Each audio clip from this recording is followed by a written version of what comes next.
All right, Sagittarius, welcome to your monthly sidereal forecast for September of 2015. My name is Athen.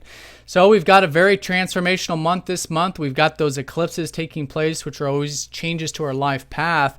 And the slow-moving planets forming some aspects along with retrogrades and directs. So there's a lot going on. I'm going to go through it one by one. If you have any questions, do let me know. Do check your weeklies too for a more detailed look on this. And if you are new to Sidereal Astrology, do check the description because this is very different from mainstream astrology. So your sign might be different, so you'll want to watch the appropriate video for that. So Sagittarius, let's go and look. Let's go and dive right in here. Right at the beginning of the month on the 1st, we've got a conjunction between Venus and Mars. And that's really activating the month because Mars at the same time is going to be going into a sign, Leo, where he's finally in a friendly sign where he hasn't been in a long time since Aries. So he's been debilitated in Cancer, so we're all going to get this sort of motivation this month. And this is going to be in regards to your life path. This is actually your house, the 9th house.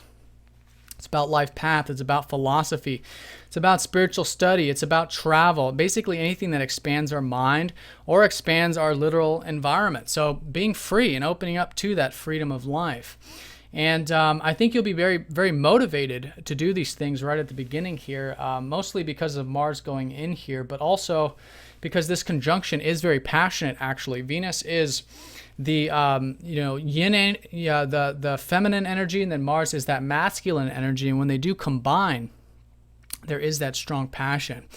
So with that being said, I think you can be quite motivated to do things like routine and health and diet, or perhaps at the workplace, and maybe even connect to some friends as well, or group-related things, since Venus does rule your 6th and your 11th.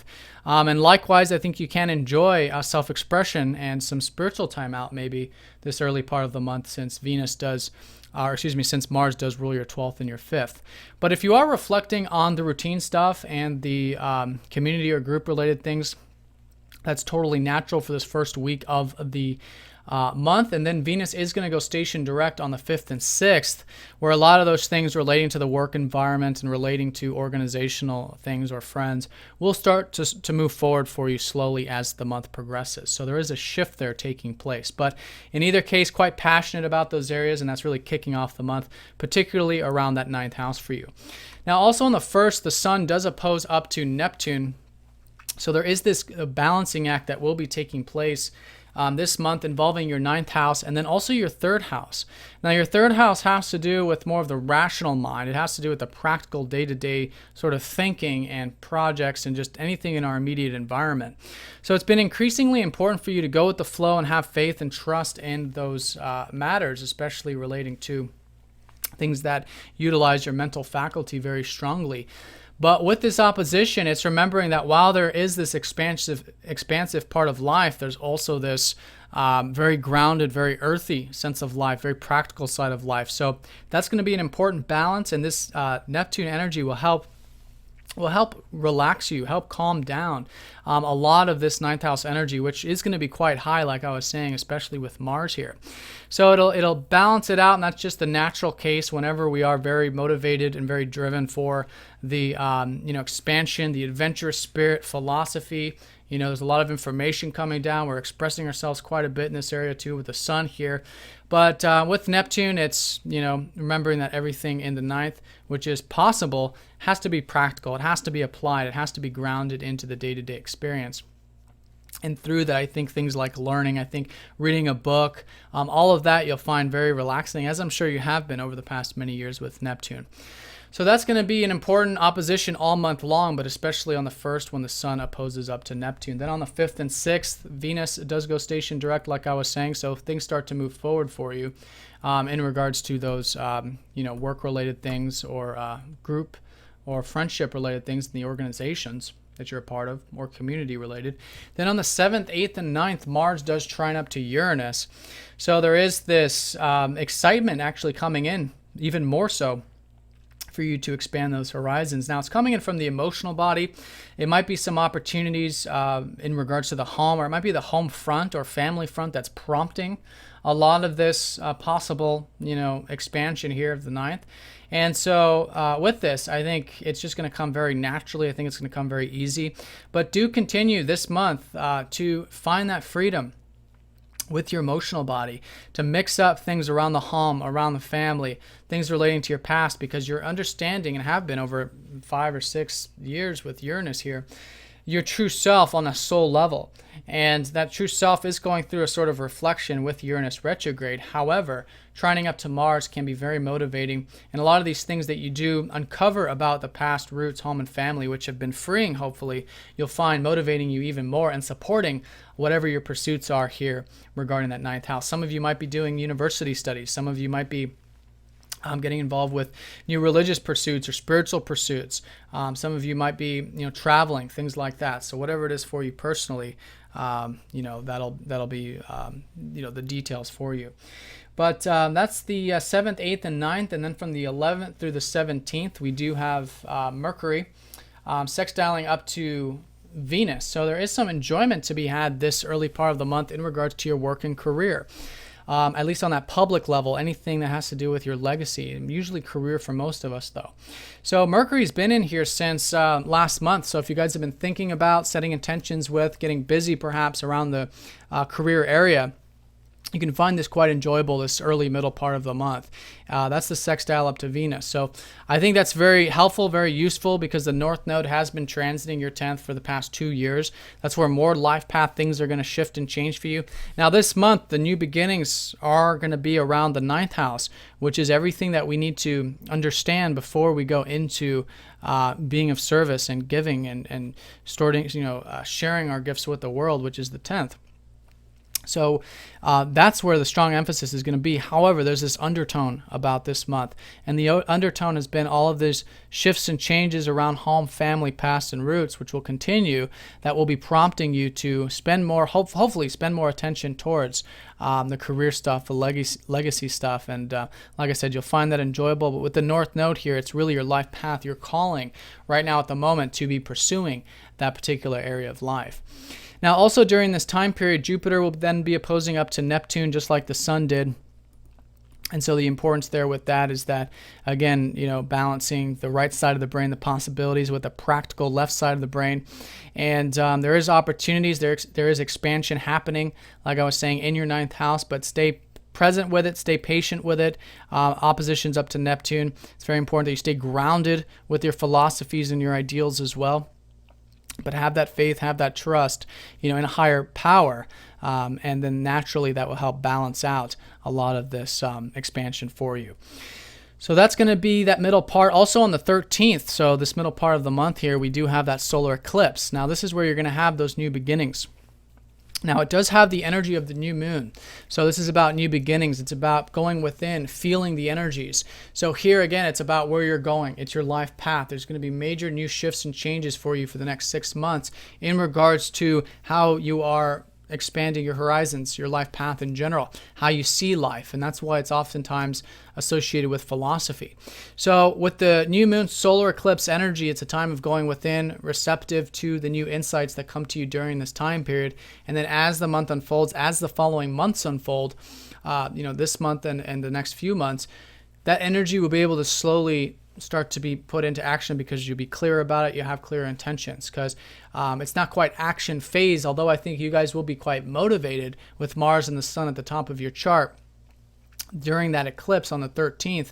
The insights, you're gathering information, so allow that to gather, allow it to set, treat it as a learning process, put energy into it, and be willing to be malleable and change with it. That's all fine, but you'll probably notice as the month unfolds, it's becoming more grounded and more solidified, and then the more energy you put into it, the easier it will flow with that. So anyways, major shifts, major changes about your philosophy, your outlook, travel things, whatever it might be on a practical, grounded level for you. And you'll see a culmination of a lot of this during the springtime of next year. Major for life path changes for you guys. So that's going to be, that solar eclipse. And then on the 17th, Mercury does go retrograde. So you guys should be redoing or rethinking a lot of the career stuff this month.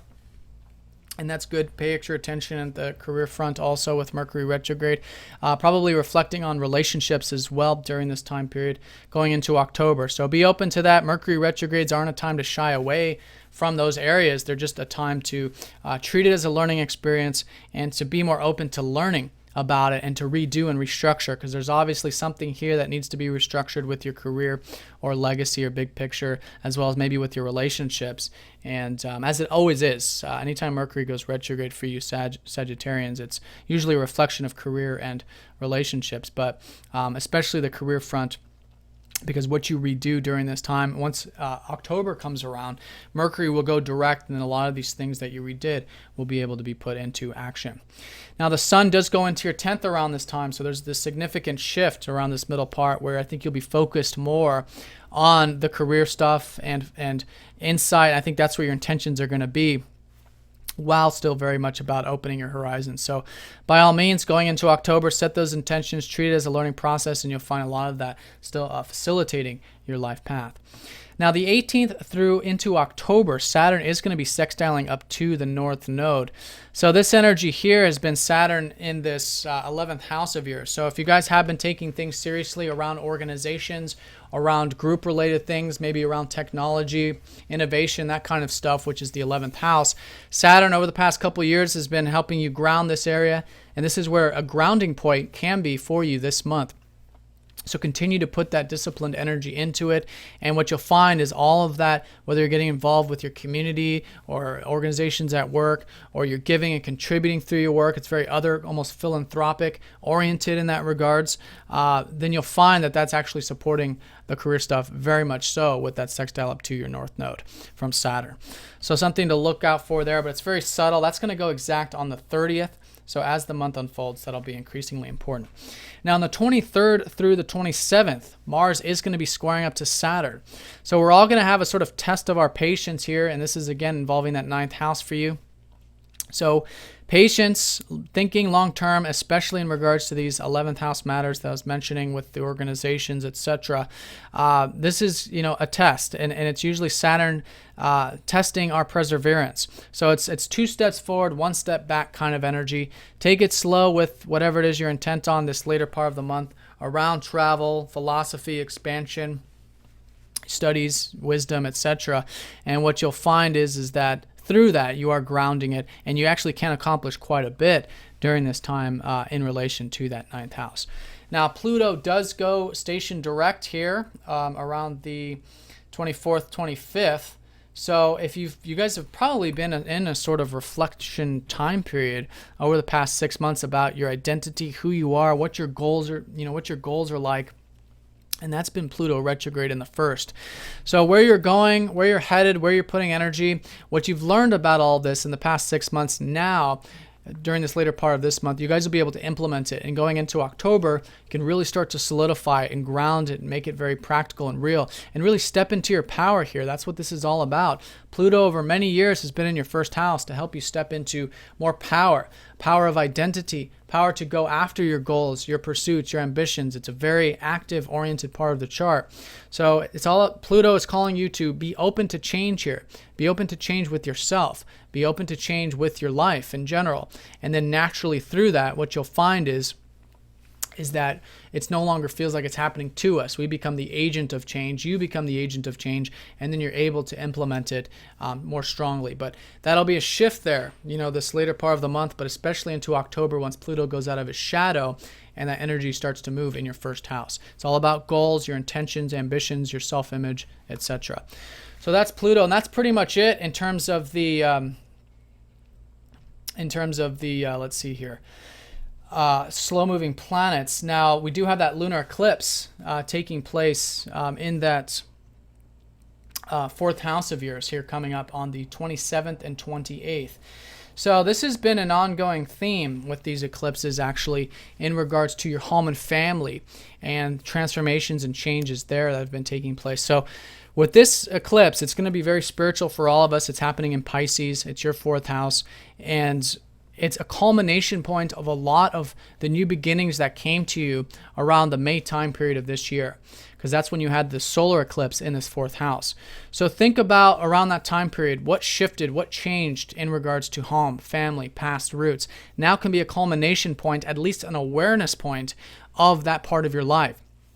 And with all of this energy that's been shifting in your career sector for the past 2 years with these eclipses, you can start to see how what you've cultivated or what's growing for you in the home and family can contribute and be a part of something in the work sector, because this is an axis where you can't have one without the other.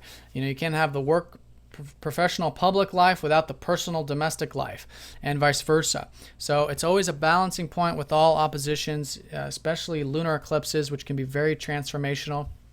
And at the very least, during this time, you can see both areas very clearly. Should be able to see, the career stuff, big picture stuff very clearly, as well as your personal life. So find that balancing point, see how they both relate, and then naturally you'll find that harmony and anchor, which is, a very significant part of the chart, because these are the, cardinal cardinal energies which help solidify us and create foundations in our life. And this is especially the case, because this is the past, where we come from, it's our home, and this is the future, where we're headed, where we're growing, and what we are going to give and provide in terms of our legacy. So, but they're really one and the same thing. So balancing that, realizing they're really one and the same, and an awareness of both should help facilitate more of that energy there for you. And that's where the high point is. So continue to put energy into the domestic life this later part of the month as well. So that's pretty much it. And then Mercury is going to be conjoining up to the Sun here on the 30th to top off the month. So again, more new beginnings, more insight in regards to that career for you, which is again very transformative, very big picture, but a lot of it's coming from perhaps this new inspiration about opening your horizons, which took place earlier in the month. So Sagittarius, have a good one. If you guys have any questions, please do let me know. If you'd like to get a personal reading, click the link down below, and do check your weeklies for more detailed look on this. And have a good one. Thanks for watching. I'll talk to y'all next time.